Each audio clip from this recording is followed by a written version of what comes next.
swam with Katie in both that 400 and 800 freestyle and reel, said, I was swimming for first, knowing that I was going to be second to Katie, but I knew that if I could just beat everybody else in the field, I'd be okay. And, you know, Katie Ledecky obviously so dominant in this event as well. 9 of the top 10 times in history held by Ledecky, including the top 8, as you mentioned a couple weeks ago, breaking that, her own record. She did that a couple times there a couple weeks ago. So you see a 200 turn. It was Clary with the lead, and jumping up in a second was Brooke Ziegler. She's from Rhode Island. Swims at the University of Minnesota. Brooke had a great career at University of Minnesota, consistently a finalist in the 400 IM at the NCAA championships. Clary was 56.4 on that previous 100, on that second 100. Looking very steady out there. 21 years of age. Talk about a steady career. She was runner-up in the 400 IM this past year's NCAA championships.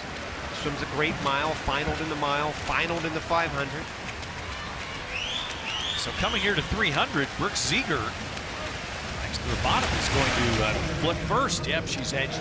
You see just about 3/10 ahead of Clary and Stephanie Marchuk from Indiana University. We have a lot of Indiana swimmers here.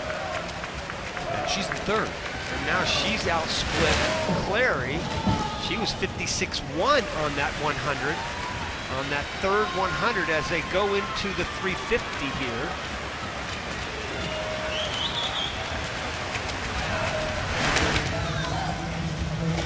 And of course the other adjustment that the college swimmers all make, and we make it when we watch an event like this, is understanding how important walls are. Oh, they're absolutely critical, and we will not overstate that by saying how important they are, especially because of underwaters, Ted. The underwater part of swimming has become so important to the process, with the exception of maybe breaststroke, but even breaststroke, it's important. But when you're talking about butterfly back and freestyle, it is all about what you do on the turns and what you do underwater. Well, we're into the final 100 yards, and Brooke Ziegler has opened up a nice lead over Lindsay Clary. Sure has. She looks really good. And talk about good turns. She's got great turns into and out of the wall. She's got good momentum. That fourth 100, 55.9, so she consistently dropping those times. Don't give up on Clary, though. Right up there in lane number 5. She still has a chance, but she's got to kick it into gear now. Only 50 yards left to go. Yeah, Lindsay Clary kicked it in that previous 50. So down and back one more time. And Ziegler trying to hang on to win a U.S. National Championship. Boy, Clary did something, though. That 50 right there. Now she might have overtaken the lead. Now they're both breathing to the right, so that means Ziegler at least can see Clary coming home. So a good finish. Clary up top, Ziegler at the bottom in the white cap. Clary seems to have a slight edge, and she does come in. So Lindsay Clary came back in the last 100 and takes the 500. 4:39.33 her time. Brooke Ziegler took second, and Stephanie Marchuk of Indiana University took third.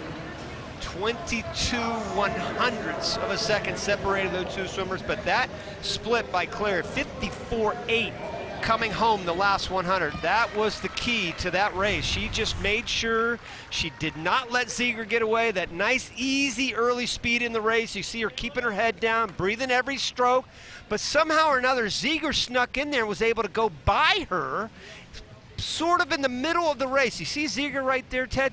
See how she went by her? Now, this is the pass that she had, breathing to her right. That's about the 275 mark right there. So you kind of felt like she had the momentum going into this last half of the race. But here's Clary coming back on her right there at the end. Slips by her, not by much though. Both stuck the wall, both great races. Only 2 under 440. Look how close this was at the end. 22 100ths after 4.5 minutes. And overall, a real nice swim. Lindsay Clary just over a second off her personal best. Time that ranks in the top 5 amongst Division I performers this year. So a win for Lindsay Clary, and she's with Trenny. Thanks, guys. Lindsay, that last 50 was really important for you, and on your last 25, you couldn't see Brooke. What was your strategy there to pull ahead at the end? I took a look at my splits this morning, and I knew that I needed to kick the legs in a little earlier than I did in prelims, and so I knew at the 100 I needed to get going, and I saw Brooke on a couple of the turns, so just trying to chase her down and put my head down. In a short course like this, how important are those turns? They're really important. I mean, you can definitely make or break your race by those turns, so hopefully I did well on those in that one. We're all very familiar with your brother Tyler. He goes to Michigan. You go to Ohio State. How much gloating went on at Christmas or Thanksgiving after Ohio State beat Michigan? I think you need to keep quiet. Go Bucks. All right, congratulations. Guys, back to you. That's the least gloating I've heard from a Buckeye That's right. in the last week. Well, that's an interesting call.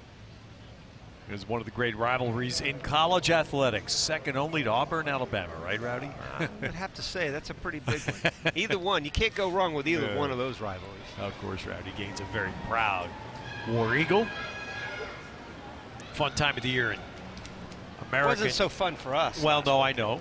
Fun time of the year in college athletics, though, because so many schools have a natural rival. And those games seem to take more precedence in football, and we just played an awful bunch of them. So, the awards now to be given out.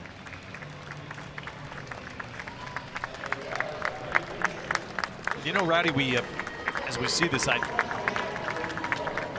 know we all collectively, we all focus on medals. Right. And you think, okay, so for Lindsay Clary, this is a national championship that she just won. Yeah, and it's a big deal because I think, again, you want to try to gain confidence every time you swim a race. And you look at these swimmers right here, Ted, they're all collegiate. You've got a Minnesota, Ohio State, Indiana. You've got great teams from North Carolina, Kentucky here. They're going to face each other a lot here the next 3 months. So every time you can kind of plant a little bit of a seed, it will certainly help you down the road. And the college experience is so important for these athletes because it really leads to that great international experience that you have.